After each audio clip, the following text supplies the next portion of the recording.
বহু আগে। অতএব তুমি সূর্যকে সেই যুগ সম্বন্ধে বলেছ, সেটা কেমন করে বুঝবো? কৈছে কি তোমাৰ জন্মটো পাছতহে, সূৰ্য জন্ম কেতিয়া পায়, তুমি সূৰ্য কেনেকৈ ক'লা সেই কথাটো?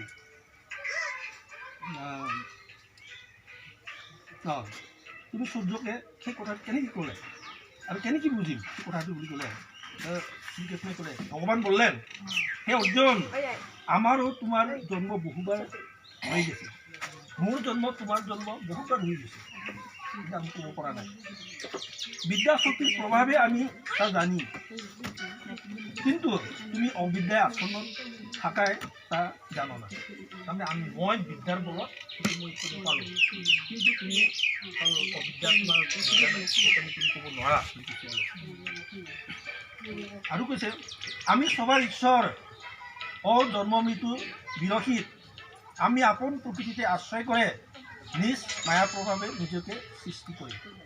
তাৰমানে মই কি কৈছে, মই সবাৰ জন্ম আৰু মৃত্যু বিরহিত, আমি আপন প্রকৃতিকে আশ্রয় করে, আপন প্রকৃতি মানে এই প্রকৃতিকে আশ্রয় খানি ভগবানের ডঙার না, শ্রীকৃষ্ণের ডঙার। হে ভারত, এই দে নেবে ভেবে দা যদা যদা হি ধর্মস্ব গ্লানি ভবতি ভারত,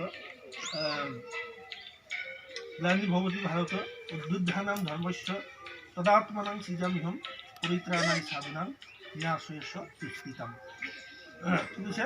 হে ভারত, অর্জুনক কৈছে, হে ভারত, যে সময় ধর্মের গ্লানি অর্থাৎ পতন হয়, তখনই আমি নিজকে সৃষ্টি করে।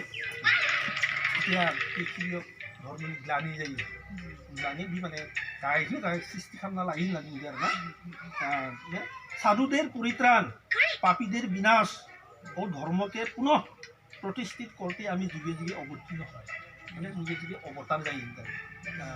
মাজাং মাनसिफोरखौ বা সাধু मानसिफोरखौ बासायनो, पापीफोरखौ बिना खालामनो, सेस खालामनो माने बे जुगे जुगे अबतार लायो होनदों आरो। बर'बो थांबाय ना, অবতীর্ণ হয়। হে অর্জুন, আমার এইরকম দিব্য জন্ম ও কর্ম সম্বন্ধে যে লোক জ্ঞাত হন, দেহ ত্যাগের পর আর তার জন্ম হয় না।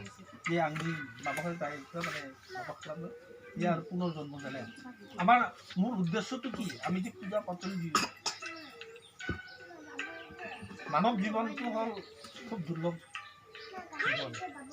আমি মৰাৰ পাছত আকৌ আহিব নালাগে পৃথিৱীত, ইহৰ লোকত আৰু আহিব নালাগে। আমি কিহৰ কাৰণে হেৰি কৰোঁ, পূজা পাতল দিব লাগে। আচলতে মোৰ মতে, মই এইটো সুধিব পৰা নাই, আমি মুখ্য লাভৰ কাৰণে আমি যাগ যজ্ঞ কৰিব লাগে, পূজা পাতল দিব লাগে, যেন আমি মৰাৰ পাছত আকৌ মানৱ হৈ জন্ম লওঁ। ৬০০ কোটিজনী ভ্ৰমণ কৰি পেলাই আকৌ